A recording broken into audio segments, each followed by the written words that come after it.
Bonjour et bienvenue sur le site de l'AGFI TV. Nous sommes aujourd'hui au Palais Brongniart où se tiennent les journées de l'Association française des trésoriers d'entreprise et nous recevons Philippe Messager, président de la FTE. Philippe Messager, ces journées de la FTE auront montré combien la révolution digitale mobilise les trésoriers d'entreprise. Quels sont les impacts principaux de cette évolution ? D'abord bonjour, effectivement c'est un plaisir pour moi d'être reçu par l'AGFI. Durant donc ces 2 jours, effectivement, l'association tient donc ce séminaire.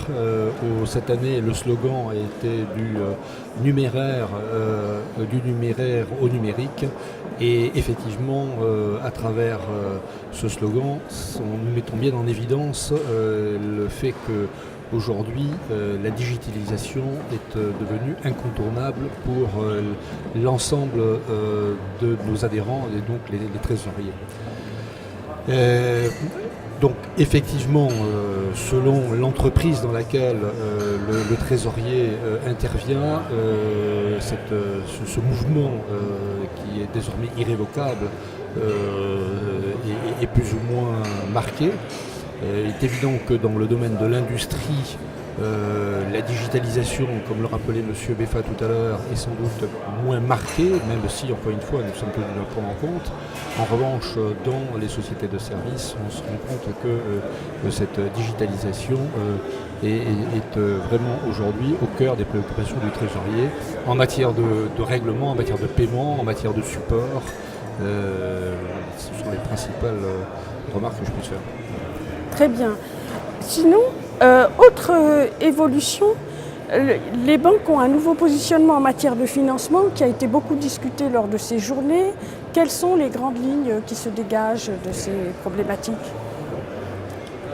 Comme je l'ai rappelé ce matin dans mon propos liminaire, les banques à l'avenir, pour des raisons sur lesquelles je vais revenir, prêteront de moins en moins. Par conséquent, les entreprises doivent absolument tenir compte de cet élément. Et aujourd'hui, une ETI, bien évidemment, je ne parle pas de grands groupes qui, eux, ont accès à l'ensemble des marchés financiers de la planète, doit se poser la question de la désintermédiation éventuellement de son financement. Les raisons pour lesquelles les banques prêteront de moins en moins sont au moins de 3 ordres. Le premier, c'est que la réglementation ne cesse de s'accroître au fil du temps, aussi bien aux États-Unis avec des réglementations de type Dodd-Frank qu'en Europe à travers BAL 3. Et donc cela nécessite la mise en place de capitaux beaucoup plus importants que par le passé. Je rappelle que grosso modo aujourd'hui, une banque doit en face d'un crédit à 5 ans mettre 4 voire 5 fois plus de fonds propres en face d'un engagement comme celui-ci que précédemment. La deuxième raison tient au fait que les taux bas entament grandement la rentabilité des banques. Et la troisième raison tient au fait que la plupart des banques ont été amenées à payer des amendes absolument énormes au cours des 4 à 5 dernières années. Je rappelle que entre 2010 et 2014, au total des amendes payées par l'ensemble du secteur bancaire dans le monde s'élèvent à 200 milliards de dollars. Donc tous ces éléments-là amènent les banques à revoir leur business model. Et encore une fois, pour une entreprise, aujourd'hui, il vaut peut-être mieux envisager de s'appuyer sur les marchés financiers que sur son pool bancaire.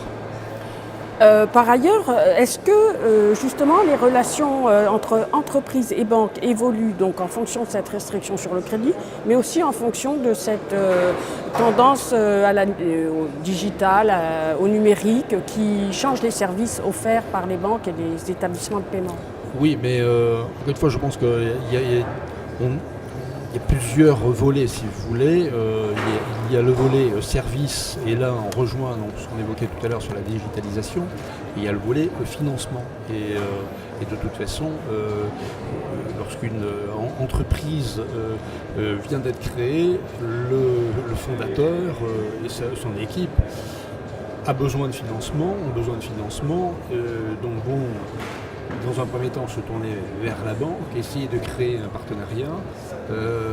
Et parallèlement à cela, l'entreprise va chercher à mettre en place le meilleur service que la banque peut lui fournir pour traiter la logistique relative cash prix. Encore une fois, il y a bien pour moi ces deux éléments, d'un côté le financement, de l'autre côté la partie gestion des flux.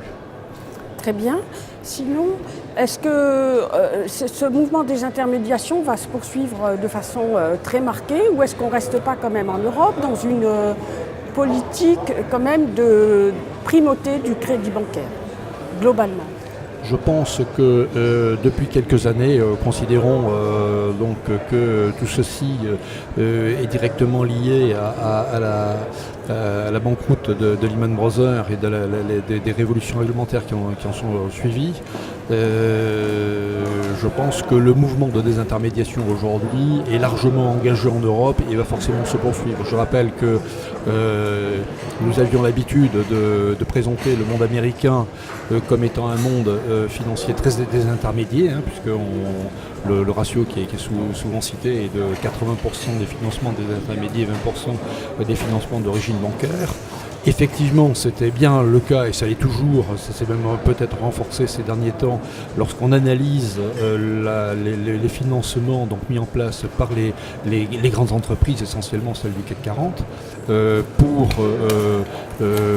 les ETI aujourd'hui, on a effectivement un mouvement de fonds qui se dessine à travers la mise en place de nouveaux financements. Je pense entre autres donc, à ce qu'on appelle l'EuroPP, je pense également à des financements de type titrisation qui rend l'emprunteur de moins en moins dépendant de son pool bancaire.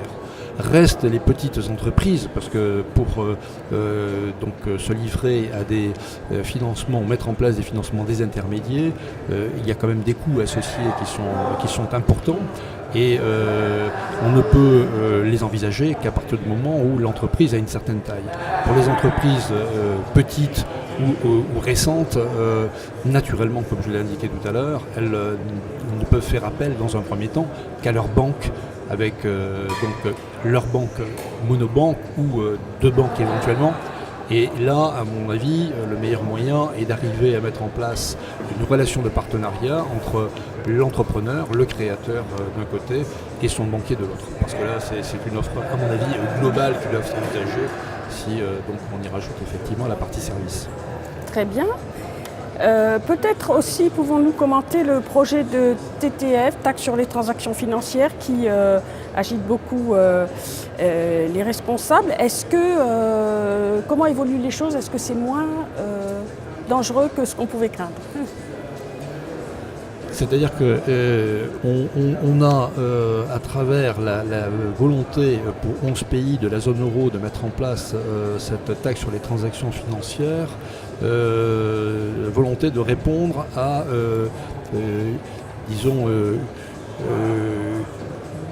des considérations, je dirais éventuellement idéologiques, idéalistes éventuellement.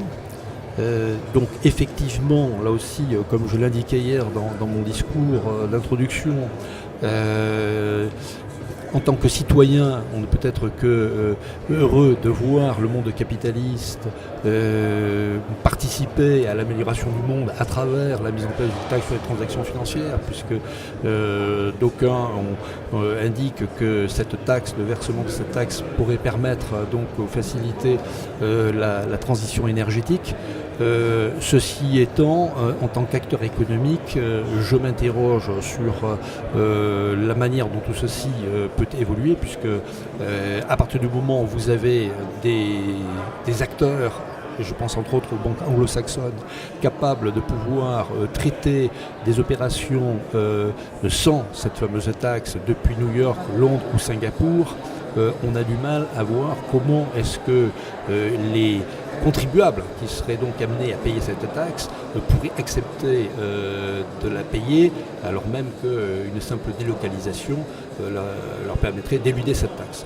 Donc je considère que en dehors de, entre guillemets, un fonds de cuve d'activités ou de transactions qui ne pourraient pas être délocalisées, il me semble qu'on risque de constater qu'on a, comme je dis, tué la poule aux œufs d'or. Donc toujours beaucoup de préoccupations sur ce sujet pour la place de Paris. Merci beaucoup Philippe Messager. Merci beaucoup.